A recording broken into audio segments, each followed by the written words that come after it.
Let's pray. Heavenly Father, we thank you for your love and grace and mercy which surround us on every side. We thank you for gathering us together today as a church family. And we do thank you for the friendship that this parish had with President and Mrs. Bush and all the ways in which they loved on us during their years here. Thank you today for Jean, for Jim, and for this time together. We ask these things in Christ's name. Amen. Amen. And Jean. Good morning. Good morning. And in case I forget at the end, I was going to go to the 11:15 service, but instead, those of you who are going to 11:15 service, pray for my soul. I'm going to stay here and sign books. I think it's what God and George Bush would want me to do. Okay. So it's Sunday morning, and we're here in the Bush's pastoral home, the home that was the center of their faith for so long. And it seems fitting to start with a focus on their faith, which was real to them. And I'm going to do a little cross-promotional work. Gene, please forgive. But your pastor here, Russ, was on the George and Barbara Bush Foundation's podcast this week called All the Best, talking about the president's faith. I encourage you to listen to that because it's so eloquent and a true testament to the faith that both George and Barbara Bush practiced, as Russ alluded to. But Gene, you saw it up front and up close too. This was not something that they talked about and then acted in a different way. Remember, the president's favorite quote was, "Preach the gospel at all times, use words if necessary." They really lived their faith, didn't they? They did. In fact, President Bush's his life mantra was really faith, family, and friends. And he was famous for that. And when he lost the election in 1992, the great writer George Plimpton asked him, how do you survive something like that? And his answer was faith, family, and friends. And they were very lucky for the last 15 years of their life that Russ was their pastor. Russ and I would argue once in a while, minor arguments, but you were a wonderful pastor to them. And one of my favorite stories, this was about a week before President Bush died. Out of the blue, he said to me, "Jean, do you believe in hell?"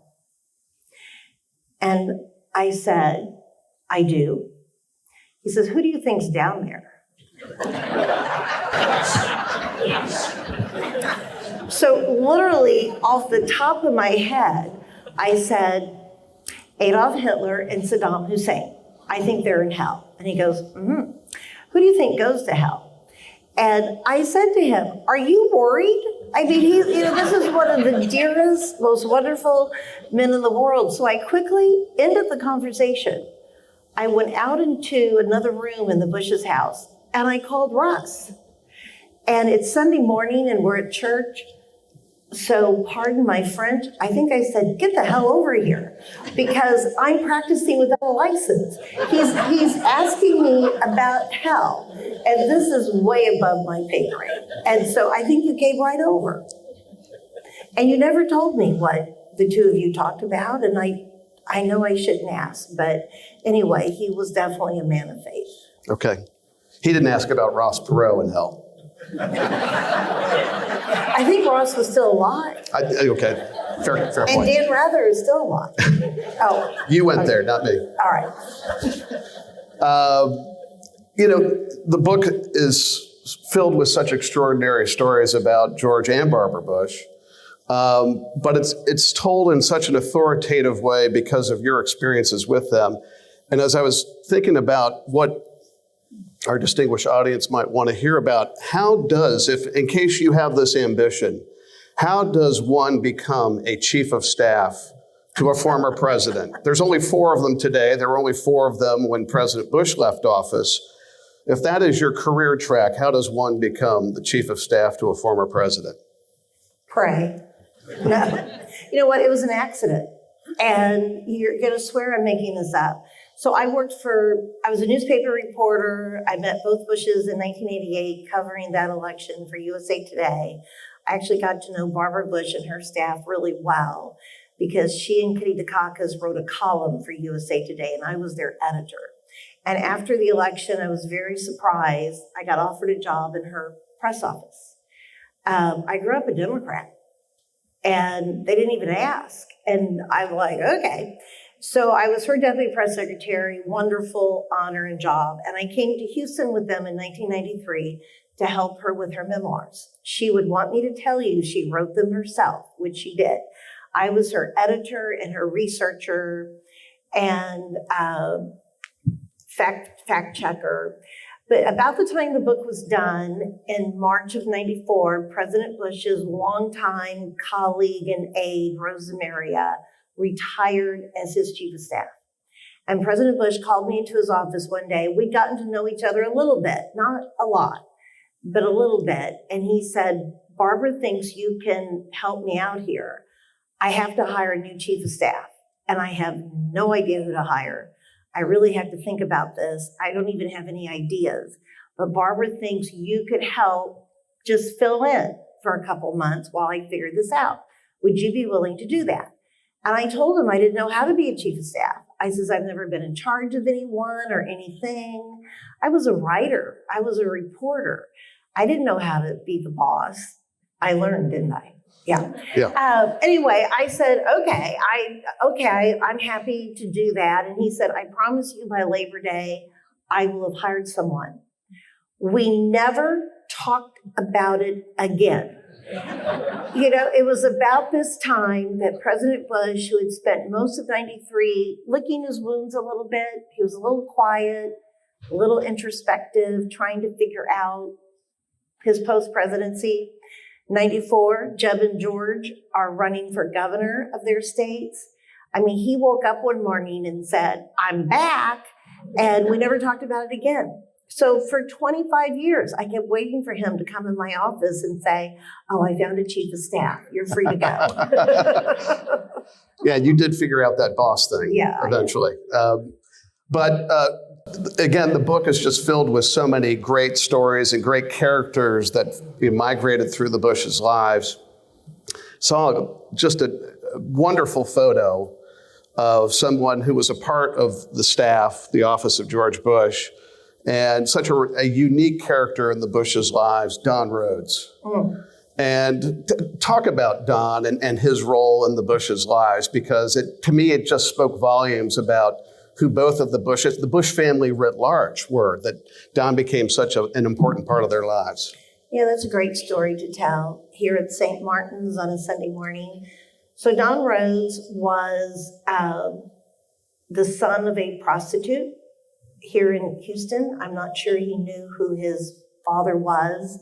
We didn't know his mother was a prostitute until he was on his deathbed, and one of his childhood friends surfaced and told us that Don's mom had been a prostitute.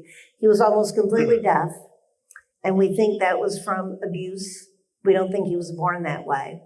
But he had gone to A&M, but he had really struggled in life. He volunteered for President Bush's 1964 Senate campaign. He just showed up at the Bush for Senate office and volunteered. And the Bushes, he worked for the Bushes the rest of his life. The Bushes saw this man who didn't have a family, who was a hard worker, who was probably the most principled person I ever knew. And loyal. But here's what, and I don't want to disrespect Don, but I need to tell you this to understand how the depth of the Bush's love for him. The man never took a bath, never took a shower. He did have hygienic issues. He wore the same clothes.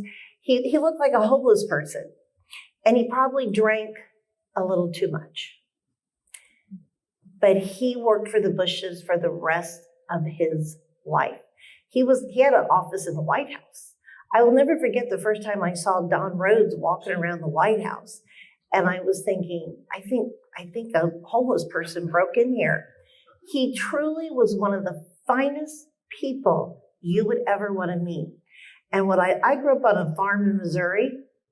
I grew up among really simple folk. I'm not sure I would have been able to cut through the visual the way George and Barbara Bush did.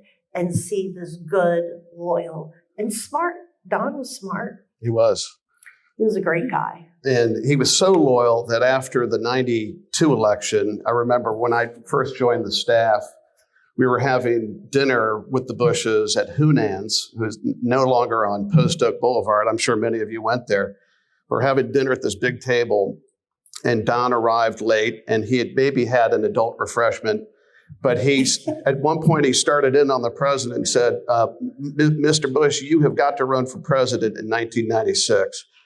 And the president was like, I thank you, Don, but that train has left the station. I'm not going to. No, Mr. Bush, you have got to run for president in 1996. Don, I'm not going to do it. He says, well, who gives a gosh darn? You're going to die anyway.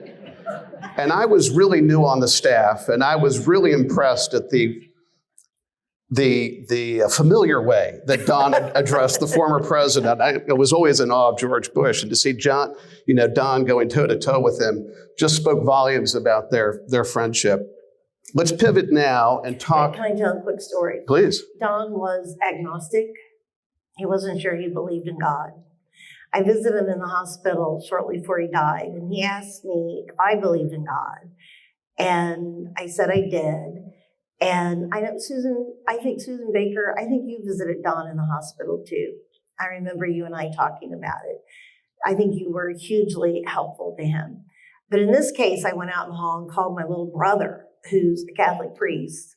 And I called Eddie, and once again I said, I'm practicing without a license. What do you tell one of the finest people you ever met who's on his deathbed but doesn't believe in God, and now he's scared? And Eddie told me what to tell him. I actually put it in the book.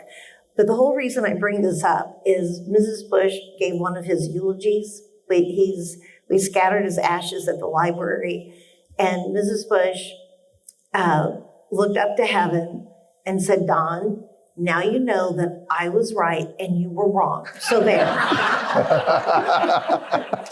and then she said, that might be the only argument I ever won from him. There's a million Don Rhodes stories out there. But let's pivot, because I thought the other thing the book did a beautiful job was really conveying the sense of unbridled chaos and madness that ensues at Walker's Point during the summer. There was chaos, generally speaking, but it seemed from my visits to Maine, Jean was there all summer with the Bushes. You were really happy when you got on the plane to fly back to Houston during the summer, because you've heard of, I lived above the shop. Jean was officing above the family madness there on Walker's Point. And it was what you had to do for your job, but it was also you were dealing with family scenarios. And it seemed like the chaos was lovable chaos, but it was unending and it was relentless, wasn't it? I put some memos in the book that I wrote back to the staff in Houston. And I think I said something like, yeah, I know it's 100 degrees there, and I know you're bored, and I know it's 75 here and gorgeous, but the entire Bush family is here. You win, I lose. I love them from the bottom of my heart, but when they're all together, it's chaos. And I'm going to tell you two stories that are little stories that will just show you how chaotic it is. One night, the Bushes wake up. There was a couch and chair and TV in their bedroom. And there's a child they don't know watching television in their bedroom. And they said they were visiting Pierce Bush. And Pierce was watching, I think, the Astros on the TV in the TV room. And this child was not an Astros fan. And he came into the Bush's bedroom and was watching some movie. And the Secret Service were not amused by these stories. There was another time their dinner table held, I think, at least 20 people and was usually full in the summertime. And President Bush looks down the table and there's a young teenage girl. And he says, now who are you? Well, she was a friend of Jenna and Barbara's. And they all had gone to a movie, but she couldn't go to the movie and her mother forgot to pick her up. So she's having dinner with the Bush family. And again, the Secret Service came to me and they said, We need to work on this. I mean, a terrorist could be at that, wake up in their bedroom. It was chaos. Yeah. Jane used to have a pillow in her home in Kennebunkport, which was a fabulous place to visit. It sparkled in the summer. But she had a pillow embroidered in her house that said, "Guests of guests may not bring guests." And that's the way it was when you had a house in Kennebunkport during the summer, not in February. Yeah. Let's talk now about I bet every person in this audience has their own George and Barbara Bush story, but they impacted all of us individually, but they impacted our community. They meant it when they talked about being one of 1,000 points of light. And I bet there isn't a major charitable organization in this region that they didn't impact in some form or fashion. Talk about MD Anderson, talk about Points of Light, the Bush School. These were all things that they felt strongly about. Well, in a little bit, we're going to share some photos, and some of those photos definitely have a lot to do with what they did for this community. But as President Bush was chairman of the Board of Visitors for MD Anderson, and I once asked MD Anderson to try to figure out how much money the Bushes raised. They think it was several $100 million. They weren't even really sure. They raised hundreds of millions of dollars for charity in this city. And in good times and bad, they were just there. One of my favorite pictures was after Hurricane Katrina. And many of you probably remember, all the people who came from New Orleans. And the United Way was really struggling in Houston. There just wasn't, the city was overwhelmed by taking care of all of these refugees pouring into our city from Katrina. So Channel 2 did a telethon to raise money specifically for the United Way, to raise money for Houston's United Way, to help fund all of these programs taking care of the Katrina folks.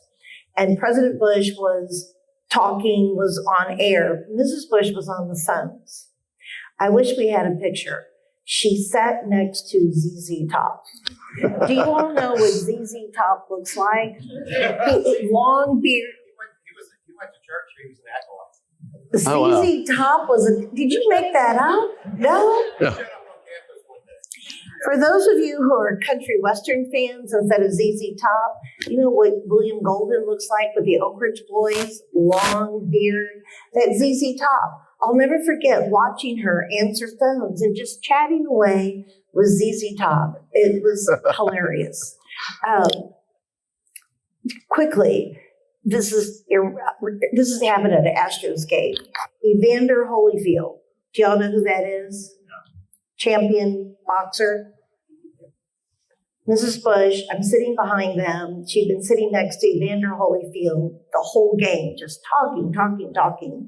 And about the seventh inning, she turned to him and said, "Now, what do you do for a living?" I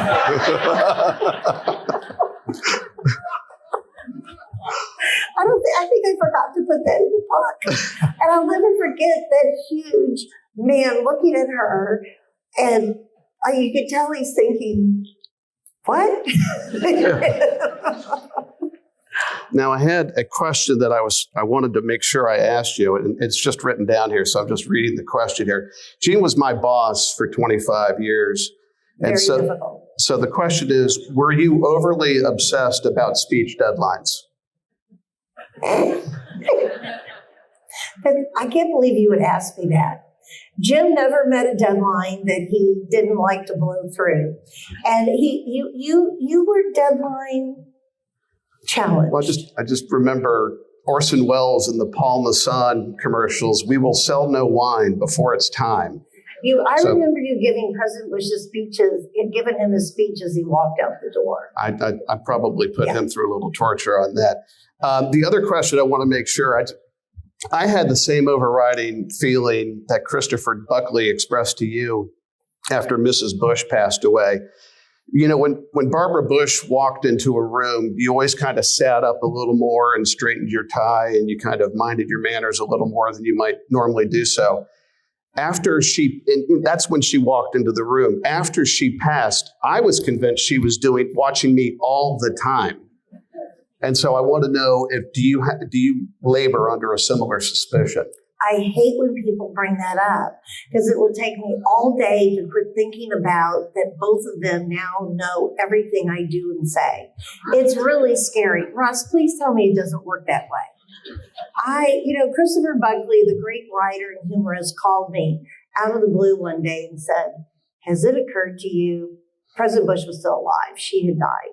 And Christopher said, has it occurred to you that she is watching us every single minute of every day? I'm like, oh my God, I thought I was going to throw up. Yeah. And then I decided, you know what, she's watching the grandkids. Yeah. I don't think she cares that much what we're doing. That's a relief. God, I hope so. And then we're going to show some photos that are from the book that Gene is going to walk us through. But beforehand, I thought one of the most poignant stories is right before the president passed. He had one more important decision to make, and that was what was the last? Nope. Don't tell the ending. Okay.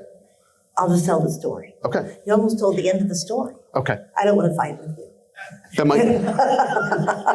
going to cut my pay as a moderator.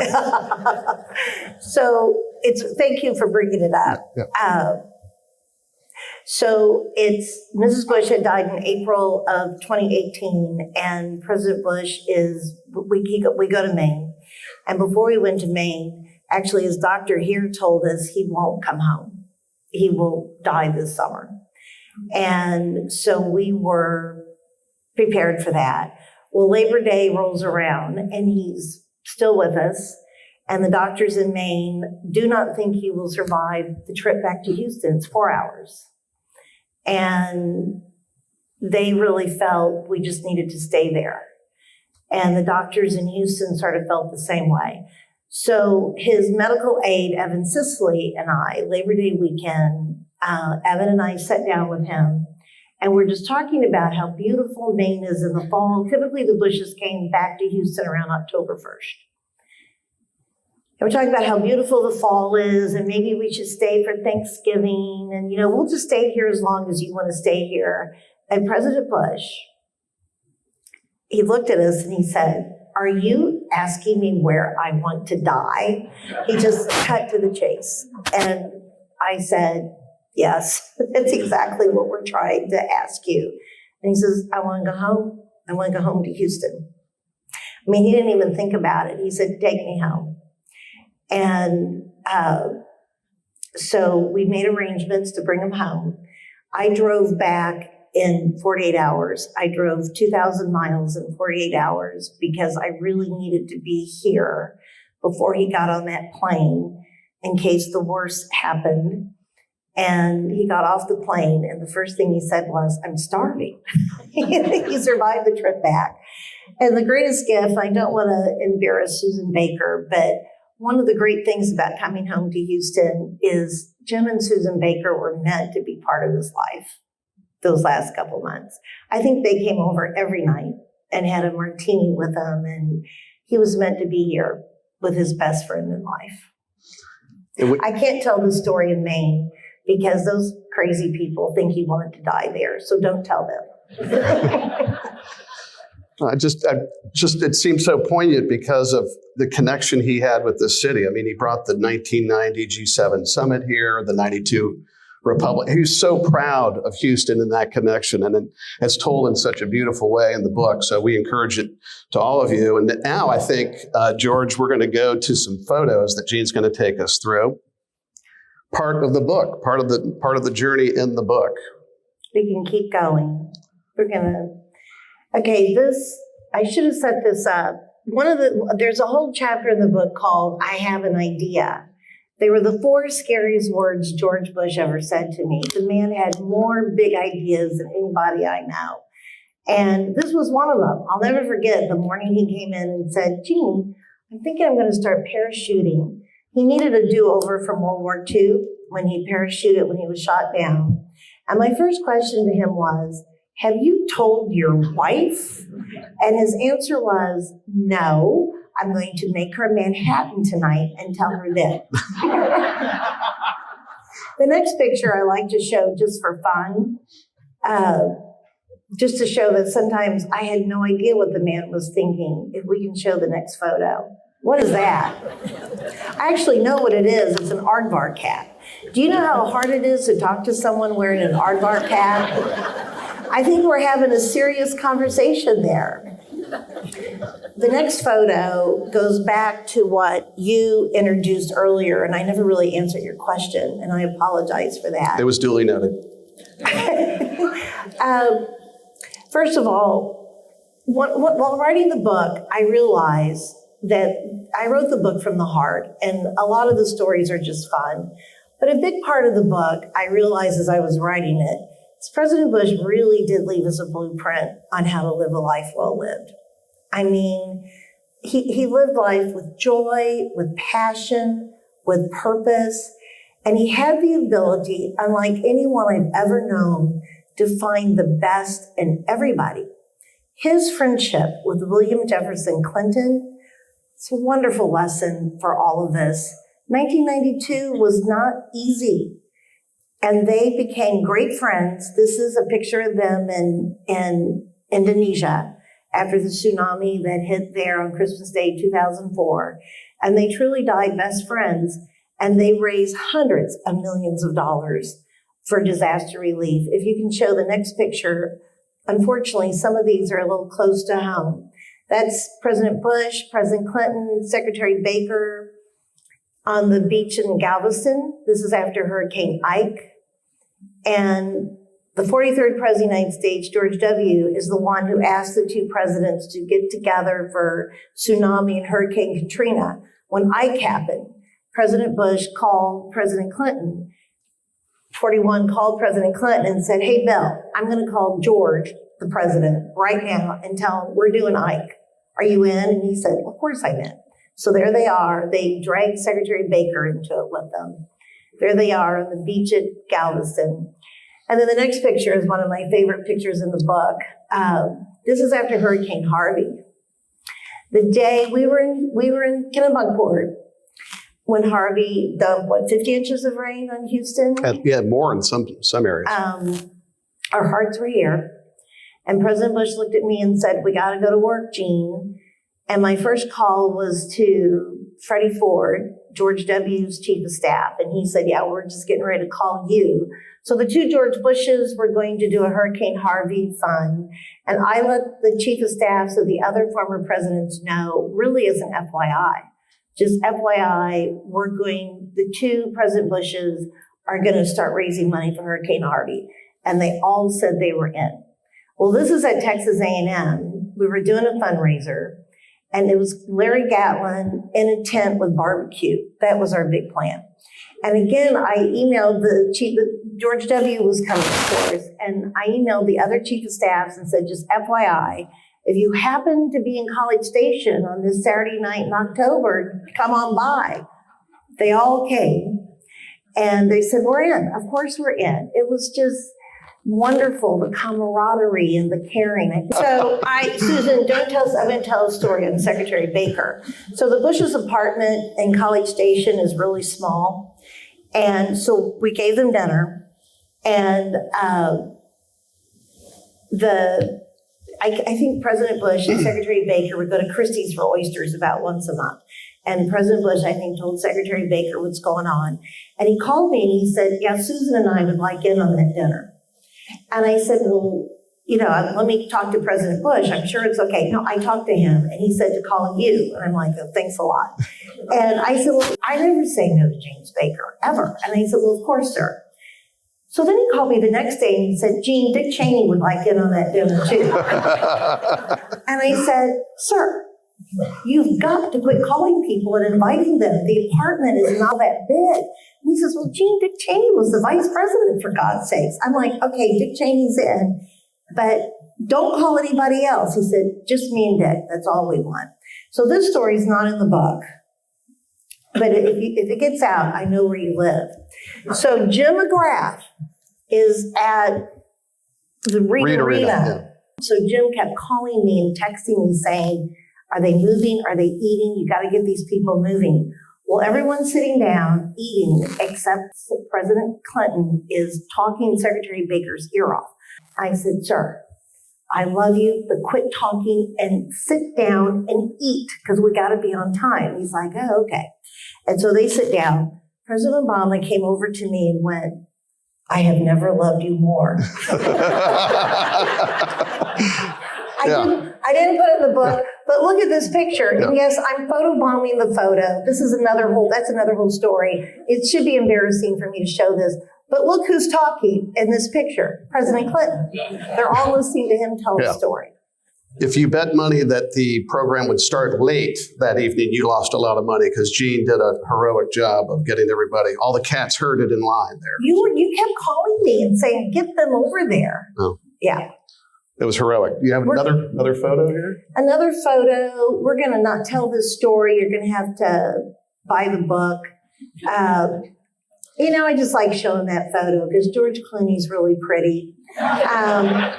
This is after Hurricane Rita. There's the story to this, and I'm just going to you're going to have to buy the book, is that President Bush wanted to take George Clooney to Cameron, Louisiana with him to rebuild an emergency room. He and Mrs. Bush are watching ER and reruns on TNT, and they think he's this big TV star. And this is why working for him was so much fun. I'm going to tell a religious story about President Bush. This is my little brother, the Reverend Edward J. Becker, G. Becker. He's a Catholic priest in Orange County, California. President Bush is meeting with Mitt Romney. It's 2016. And Governor Romney has come to Houston to tell President Bush he's going to run for president again. And that would have been 2012. 2012, thank you. Yep. That's what you're good. That's what, and so, am I back? Apropos of nothing, President Bush says to Mitt Romney, Mitt, did you know that Gene's brother is on the short list to become the next pope of the Catholic Church? And Mitt looks at me like, really? And I'm just like, yeah, that's funny. So a week or so later, he's given a speech to Points of Light, a Points of Light group here in Houston. And apropos of nothing again, he says, are you all aware that Gene Becker's brother may be the next pope of the Catholic Church? So that day in the car coming home, I said, sir, do not say that in public again. Eddie will never be pope. There will probably never be an American pope. And even if there is, it's not going to be Eddie. Eddie was 39 when he was ordained. He was a lawyer for 10 years before he got the calling. But he was studying in Rome, and President Bush had over-interpreted that. And he looked at me and he says, I'm starting to buzz. Well, I don't know about you Episcopalians, but Catholics don't do buzz. There is no buzz. And I told him that. And he said, I feel you're being very negative about this. So I emailed Eddie. He was in Rome, and Eddie, thought it was sweet and dear. But he said, do me a favor and make sure he doesn't say this to any cardinals or bishops, because that could be embarrassing. Well, this proves that God has a sense of humor. A couple of weeks later, we're having lunch at the Forest Club. And we can see this group of people walking toward us, obviously. And President Bush said, Gene, who are those people coming over here? So I discreetly looked up, like, oh my God, it was Cardinal DiNardo. And President Bush had been wanting to meet him. He said, oh, good. I've been wanting to meet him. And okay, this is good. What do I call him? I said, Your Eminence. He says, okay. And I said, oh my gosh, don't bring up Eddie. He said, this is our big chance.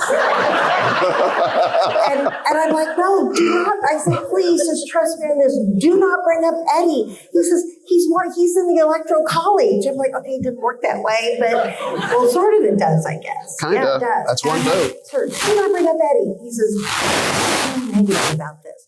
So he has a nice visit with Cardinal DiNardo, and he doesn't bring it up. He did say to Cardinal DiNardo, my chief of staff is a double-dip Catholic. And Cardinal DiNardo, I could tell, is thinking, what does that mean? He says, her brother is a Catholic priest in Rome. and Cardinal DiNardo, I can tell, is thinking, okay, there's like 2,000 American priests in Rome. So fast forward, I'm writing the book. I asked Eddie's permission to put the story in the book. He said, of course. He says, I am going to give my bishop a heads up, but it's funny and you can tell the story. Well, I'm doing an interview with Nancy Brinker. A lot of you probably know Nancy, the founder of the Komen Foundation. She has her own show on Saturday morning on Newsmax. And Nancy asked me about that. She says, I love the story about President Bush trying to make your brother the Pope. Tell us that story. And the whole time, let me back up. My Uncle Anthony had died, and my whole family was in mid-Missouri for his funeral, including Eddie, to do the Mass. Eddie had come in from California. We're all in my sister Millie's house on a Saturday morning watching the taped interview, and this comes up on the screen.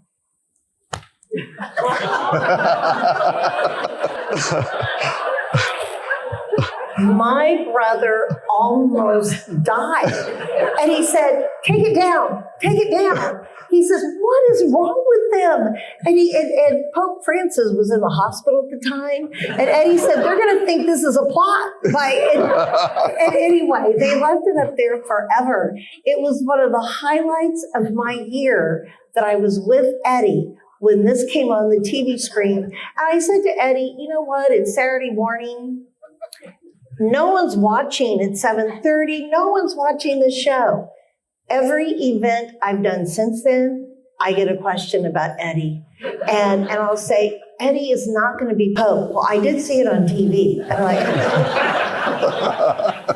I know we need to end, but I just had to share the story about President Bush wanting to make Eddie Pope.